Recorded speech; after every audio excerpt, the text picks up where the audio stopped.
Hi everyone, it's Brenda back again with another episode of Three Uniques. Really excited to introduce you to April Sabral today. Hi April, how are you doing? Hi, Brenda. Great. Thank you for having me. Super excited. Yeah, it's great to have you on. And so just so everyone knows, and I'm just going to look at my notes here, I want to make sure I capture everything.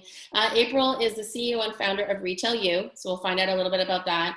She's a business coach out of Toronto, Canada, and then she's also the author of The Positive Effect. So April, tell us a little bit more about yourself. Well, I have a 25-year career in retail. So started off when I was 16 as a part-time sales associate, and then moved three countries from the UK to the US to Canada, and worked for various brands like Starbucks, Apple, Gap, Holt Renfrew. And the last role I held before I started my own company was the vice president of sales and operations at David's Tea. So I have a deep, in-depth background and knowledge of running sales and operations teams. And dealing with customer service and developing leadership and all that good stuff. Amazing. So what's Retail U all about? So Retail U is an online e-learning site. So what we've done is taken all of my knowledge of 25 years of developing core competencies within retail leaders and turned it into this library of amazing bite-sized micro-learning courses. So it's kind of off-the-shelf leadership development for retailers, which is great right now because everybody needs the help in terms of budgets and being able to access that. And I just saw a gap because of all the years I'd worked in retail, and LinkedIn Learning and Udemy never had a retail section for leadership development, right? So I basically created it with a friend that I used to work with in retail, and we're super pumped, and everybody that takes the courses really enjoys it. Yeah, so that's what Retail U is really. It's like, think of us like a Udemy or a LinkedIn Learning of retail core competency leadership development programs. Awesome. Yeah, I think it's so needed. I mean, well, you and I talked about just before we started recording that we both, had worked at the Gap in early days, and Gap was such a foundational organization for young people learning how to lead and manage a business, right? And I remember sitting down, I was like really early days of my time at Gap, sitting down with Bill Fisher, who was Doris and Donald Fisher's son, who was running the international division. And for all of you that don't know, the Fishers like started up the Gap. And I remember like being there, I was like a new assistant manager, and it was kind of like this assistant manager appreciation week. And he came out to Vancouver to take us to brunch and talk to us. And I remember he said, like, what's one of the things that you think you can learn about your time at the Gap? And I was like, oh, how to like start my own business. And my district manager had kicked me under the table going, you shouldn't say that.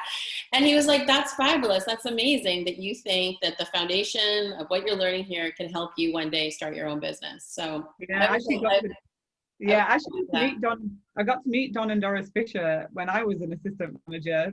Awesome. When, because it's going to age me, but like back in the UK in one of their big stores. And Gap was a great training ground, I have to say. I think I learned a lot and owe a lot to my progression in my career from all of that early days of leadership development. Yeah, amazing. And that's so great that you got a chance to meet them. They're a fantastic couple, and just obviously what they grew with their organization. So, and April, you've launched a book called The Positive Effect. So I'm all about positive energy and just, like, and leading like with your best self. So tell me a little bit more about that. Yeah, I wrote a book because I think that for years I was training and learning other people's leadership methods. Like situational leadership was a big one, right? That we used at Gap in the day. I became a John C. Maxwell coach about 5 years ago. And I think when I started Retail U, because I don't come from the traditional learning and development background, I kept getting people asking me like, well, what's your methodology on leadership and what's your style? And so what I wanted to do with this book was really distill down into three pillars of how I've led, because in retail a lot of us just get on and do it, especially in sales and operations. We're doing it every day, but we can't really articulate if somebody asks us how we do it, because we're just coaching everybody all the day on what we know to be right. So I've distilled the way that I've led into three pillars called ACT, so accept, create, teach, leading with awareness. And so in hopes that it would inspire other people to either write a book and help them articulate, put it down into actionable pieces, or like just adopt this kind of style of leading, and keeping it really simple, right? Like retail sales and operations, one thing we need to do in retail sales and operations is keep everything really simple and bite-sized. And so that's what the book's about. And it's about my journey through retail really, and lots of practical examples of stories that you can apply and you know, increase your leadership skills, build a better culture, drive results, all that kind of stuff. Right. Awesome. Well, I'll make sure that we, tag your book, tag your website in all the postings on LinkedIn and Instagram, just to make sure that people can follow you and check your book out. So April, you're here today to share your 3 uniques. So I'm excited. Let's hear them. Okay, so that was really interesting when you asked me, you know, what your 3 uniques. I was like, oh my God, I got to put this down. I got to put it down into 3, which is always difficult. So my 3 uniques, and this is just many people that have told me this over the years, is number 1, I am an eternal optimist. Number 2, I'm extremely skilled at being a collaborative communicator and teaching others how to do the same. And number 3, I'm really good at turning ideas and theories into action. Amazing. So let's go up to the top. What's your number 1? So eternal optimistic or optimism. It's like, I just see the best in everybody and always have like those rosy colored glasses on. And sometimes it's, that's why I kind of hire people around me that are a little bit more skeptical so that they can kind of pull me down off that cloud. However, I think the ability to see things through the rosy colored glasses or that kind of lens has helped me overcome many of life's challenges, because I'm always thinking about a better outcome, or what could we do differently, or from a positive standpoint. And so I'm able to, I don't know, just see the best in people and the best in situations, and then, you know, move towards that. So yeah, I'm not a skeptical person. Right. Which makes me a little bit naive sometimes in some situations, like specifically in interviewing. I have my skeptical people do an interview after me, right, so that I can get the true picture, right? But I'm aware of it, but it's just who I am. Nothing ever like shades me. I'm just always an optimistic person. So are there things that you do like to kind of keep that unique alive, like to keep it as like a practice? Like, there's a lot of, leaders out there that are involved in, mindfulness practices like meditation, breath work, etc. But is there something that you do specifically that just like keeps you engaged on that positivity? No, I just think it's just naturally who I am. Naturally. Okay. It's just a natural part of who I am. I'm an identical twin. So there's like 2 sides of us. So I think I've just always been that optimistic person. I do meditation and practice mindfulness, but that's really just for my own sanity. But like, like in a busy world of being an entrepreneur and a mom. But yeah, I'm just naturally optimistic. I always have been that way. If I think back to when I was a child, I was always that way. Awesome. And then, and actually, just before we go into the second one, I think that the piece that I love about it is that, because I always say this to people, if you really focus in on your 3 uniques, this is where it's like you can architect your life around it. And it just seems like you've kind of come to where you actually, like, you have this like lengthy career in retail and like servicing people and leading people. And now you're actually, sharing your knowledge about how you do that through the positive effects. So I love how your unique ability has also probably linked you into now being an author around that content, which is awesome. Mm-hmm. And then your second unique. So my second unique is the ability to be a really skilled collaborative communicator. And I think what that looks like for me is I am quite neutral in situations, right? So when I go into a situation cross-functionally or working with a team, I'm really curious, and I have a desire to understand others and know what they're thinking. And that helps me get to the root cause of issues. And I don't take things personally. I'm just super curious. And so word choices, the way that I speak with people, I can disarm anybody. Like I can walk into a situation and within 5 minutes, people are telling me their life story. And like, I think back to when I was a VP of sales and operations, I would go and do store visits. And then when I was leaving the store, like the regional director would be like, I work with these people every day. And I don't know how they told you all of this stuff that I didn't know. But you have this ability to disarm and make people feel really secure and relaxed in who they are, so that they share with you what their biggest concerns and issues are.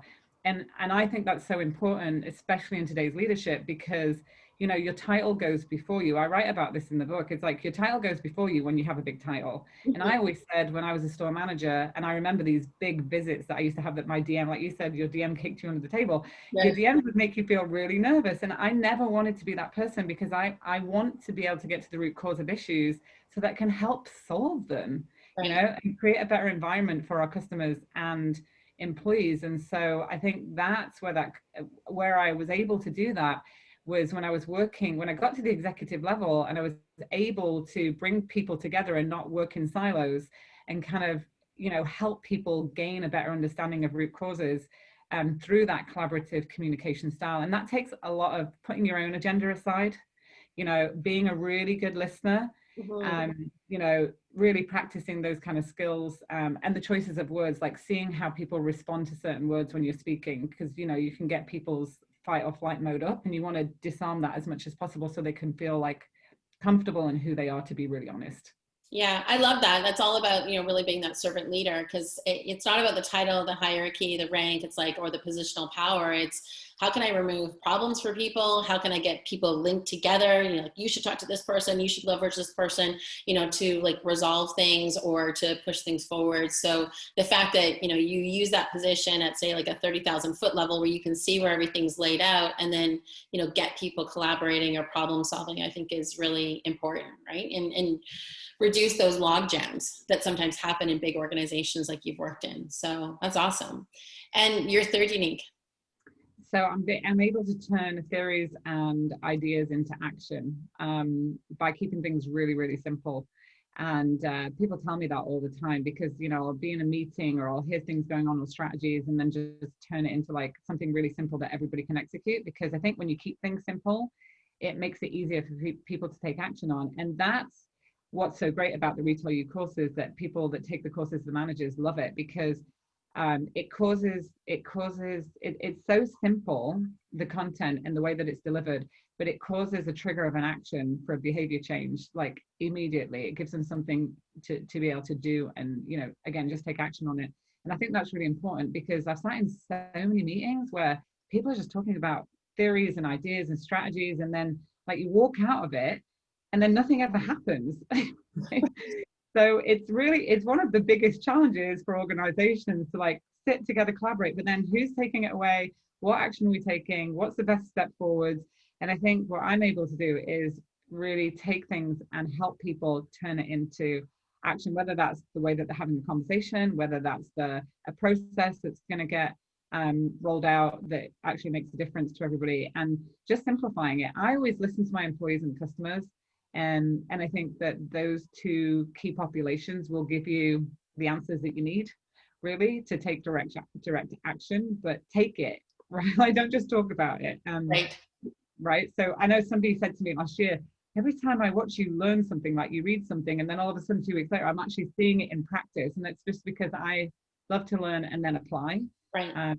So yeah, that's my third unique. That's awesome. And just the whole learn and apply piece, I think, is really essential. I actually just posted something on LinkedIn today about, like that personal growth and, making yourself feel uncomfortable sort of every day, by just trying something new, just a little slight shift. It doesn't have to be something dramatic. You don't have to necessarily go from selling apples to oranges, but, really just making those slight subtle shifts will just keep your brain active and keep it engaged as far as that personal growth. And so that when you're also confronted with like those, sharp turns in your business, that it's not such a catastrophe, that you can actually respond in a thoughtful manner and lead your people through that change versus like reacting and being caught off guard because you're not in that sort of learning growth mode all the time. So that's awesome. So a couple other questions for you, April. What lights you up?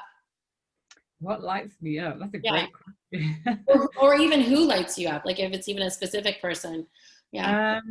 I don't know. I just love working with people. Like, I am such a people person, and what lights me up is helping people feel valued. I believe that we live in a world where every single person should feel valued for who they are, authentically who they are. And so what lights me up is when I get to work with teams and create that environment that people can actually do that, and then work with, now as a business coach, as a leadership coach, work with other leaders to help them see their impact on their employee population and what they can do to create a great, honest, authentic work environment where people can thrive. So I just love working with people and helping them have a really great work environment, because I think that a good boss or a bad boss has a huge impact on your life, right? Like, Yeah.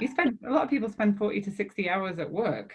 So they have a right to feel really good about what they're doing and how they're doing it and where they're doing it. And usually it's the person that's responsible for that person's performance that can create the difference in that. So I just love working with leaders to help them understand the value of what's in it for them in the organization when they actually can create that environment where people feel valued. Awesome. And there's a lot of people this year that obviously have been displaced due to the eruptions from COVID and the economic, downturn that we've seen in businesses, especially in the retail sector. What advice would you give to somebody, as far as like even connecting with their 3 uniques, things that you've done, but just a sort of a practice or something that they could adopt and, and see some immediate impact on as far as like maybe the situation that they're in this year? Yeah, I think it's a good question. And I think because it is a really tough environment for people. I was just talking to somebody this morning about, the retail path right now and what's happening. And I think, take some time, like if you're in a situation where you're being impacted by it, there's a lot of people that aren't, but there's a lot of people that are, like you said. And I think that takes some time to really ask yourself, like, what are you good at? What's your strength? Like, don't let everything around you impact you so much that you start to have doubts and insecure in what your value or culture add is, right? Because, if you lose your job, and it's tough to get a job out there right now, you can really start to have self-doubt in what you bring, who you are, and like you can go on massive amounts of interviews. I've talked to people all week where they're going on interviews and they're just getting disheartened because it's like, they're not seeing that that job offer come through. But like, be real, like we're in a pandemic, Right. We're in a situation where certain things are just out of your control. So sit down, write down like your gratitudes every morning, read performance appraisals from like 5 years ago. What did you do well? Like I do that to myself sometimes. I have a positive folder in my inbox where I'll go through and I'll read the positive emails that I've got from people if I'm having a moment where I'm not feeling very good about what I'm doing, because I think, again, you've got to keep a positive mindset. You've got to do things to keep pouring in that positivity into what you are, and then increase your skills. If you're in a moment where you've got time now to improve your skills, because you never know where that can lead. I didn't know that I would own an online e-learning company 5 years ago, but I started to develop some skills about how to create online courses, and then 3 years later, Retail U exists. So I think, learn and develop new things, try different things. Awesome. Thank you so much, April, for being on today and sharing your advice around your 3 uniques. Take care. And for everybody that's listening, just remember, like, take some of the words that April has shared with you today and get out there and share your 3 uniques with the world. There's 7.5 billion people on this planet. Somebody needs what you've got. Thanks again, April. You're welcome. Thanks, Brenda.